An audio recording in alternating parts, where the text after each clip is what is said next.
नमस्कार, मैं आत्माराम सैनी। आप देख रहे हैं आपकी आवाज़ न्यूज़ चैनल राजस्थान। बात मुलाकात में आज हम आपको हिंदी राजस्थानी भाषा के युवा साहित्यकार डॉक्टर हरीश वासिया से मुलाकात करवाते हैं। हरीश अपनी 2 किताबें हंस की डोर और संवेदना का संसार को लेकर चर्चा में हैं। राजस्थान की 2 साहित्य अकादमियों से एक वर्ष में 2 किताबों का पांडुलिपि आर्थिक सहयोग योजना में चयन होना एक कीर्तिमान है। हरीश ब्यावर जिले की रायपुर मारवाड़ तहसील के देवली कला कस्बे के निवासी हैं। देवली कला शिक्षकों के गांव के नाम से जाना जाता है। श्री हरीश जी गवर्नमेंट स्कूल कर्मामास मालियान में हिंदी के व्याख्याता हैं। देश विदेश की पत्र पत्रिकाओं अमर उजाला, पंजाब केसरी, दैनिक नवज्योति, भास्कर पत्रिका, प्राची, हस्ताक्षर, बाल हंस, बाल भारती, बाल किरण, जागृति ज्योत, राजस्थानी उल्लेख में नियमित कविताएं, कहानियां और व्यंग छपते हैं। देश विदेश के लाखों पाठकों वाले अखबारों, अमेरिका में प्रकाशित वीकली, हम हिंदुस्तानी, नई दिल्ली की पहल, टुडे इत्यादि कई प्रकाशनों और शिविरों में लंबे समय से हरीश जी लिखते आ रही है। हरीश को स्काउट और साहित्य में राष्ट्रपति पुरस्कार सहित अनेक पुरस्कार प्राप्त हो चुके हैं।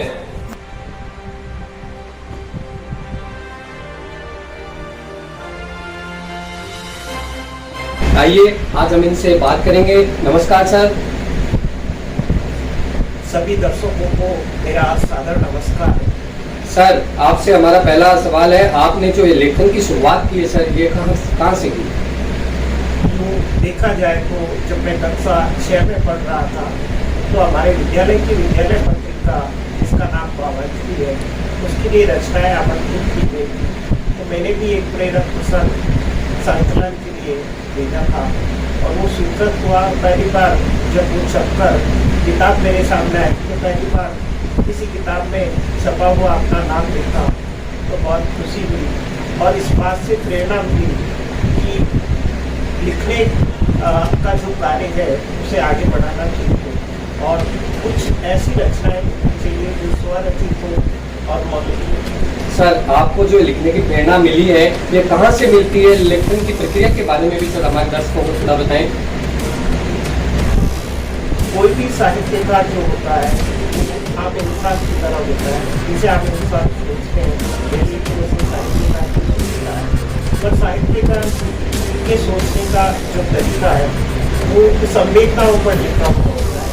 वो किसी भी विषय, किसी भी बात को पहली बार देखता है तो उसकी जो पहली प्रतिक्रिया होती है वही उसकी कविता का आकार लेती है और प्रकार से कविता, कहानी और व्यंग्य का जी सर, राजस्थान की 2 साहित्य अकादमियां से एक वर्ष में किसी साहित्यकार की 2 किताबों का पांडुलिपि आर्थिक सहयोग योजना में चयन उनका लेखन का परिणाम है, एक कीर्तिमान है। एक साहित्यकार के रूप में हिंदी और राजस्थानी साहित्य में आपकी मजबूत दस्तक है, आपको बधाई। इस कामयाबी के बारे में आपका क्या कहना है?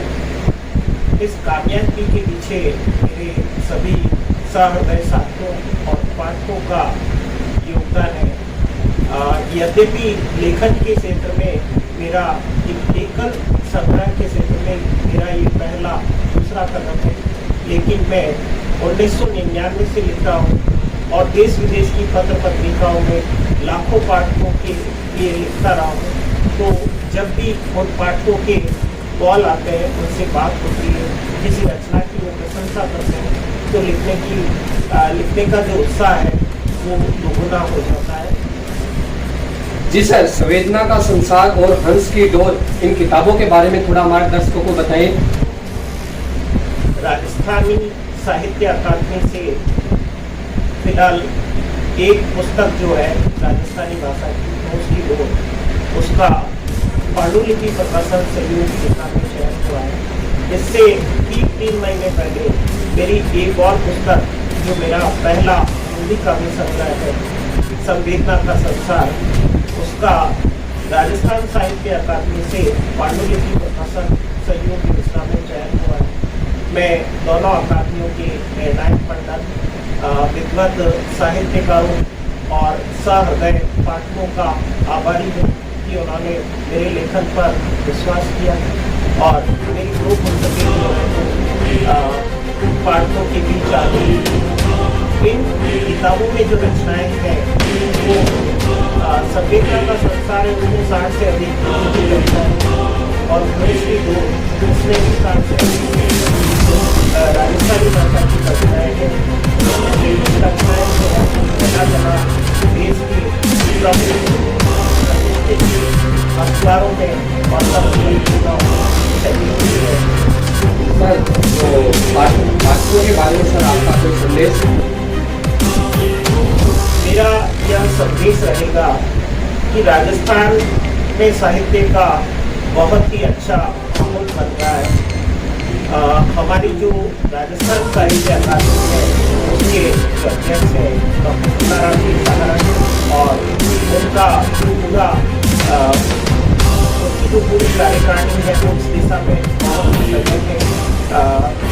राजस्थानी भाषा में आदरणीय शिवराज जी छंगाणी है, भरत जी होता है, घनश्याम जी कच्छावा है, उनके निर्देशन में एक बहुत ही अच्छी टीम जो है वो काम कर रही है।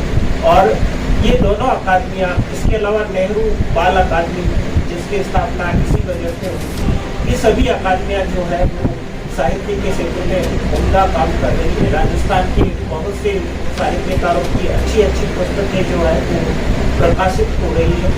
ऐसे में मेरा ये निवेदन रहेगा, ऐसा मेरा सबसे ये निवेदन है कि हम लोगों को साहित्य की ओर ध्यान देना चाहिए। क्योंकि हम देखते हैं अधिकांश लोग जो है वो सोशल मीडिया पर ज़्यादा सक्रिय रहते हैं और सोशल मीडिया का जो ये साहित्य है वो किसी भी प्रकार का स्तरीय साहित्य नहीं है, वो वाकचाल है जो हमें केवल हमारा जो टाइम होता है, कीमती समय होता है, उसको कंज्यूम करने का जरिया है।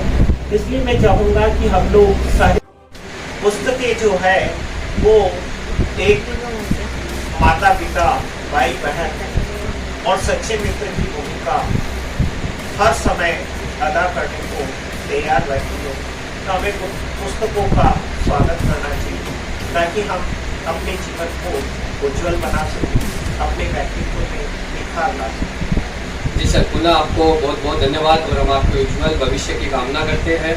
आपकी आवाज़ न्यूज़ चैनल की तरफ से और हमारी पूरी टीम की तरफ से आपको बहुत बहुत धन्यवाद सर। आपका बहुत बहुत हार्दिक आभार सर।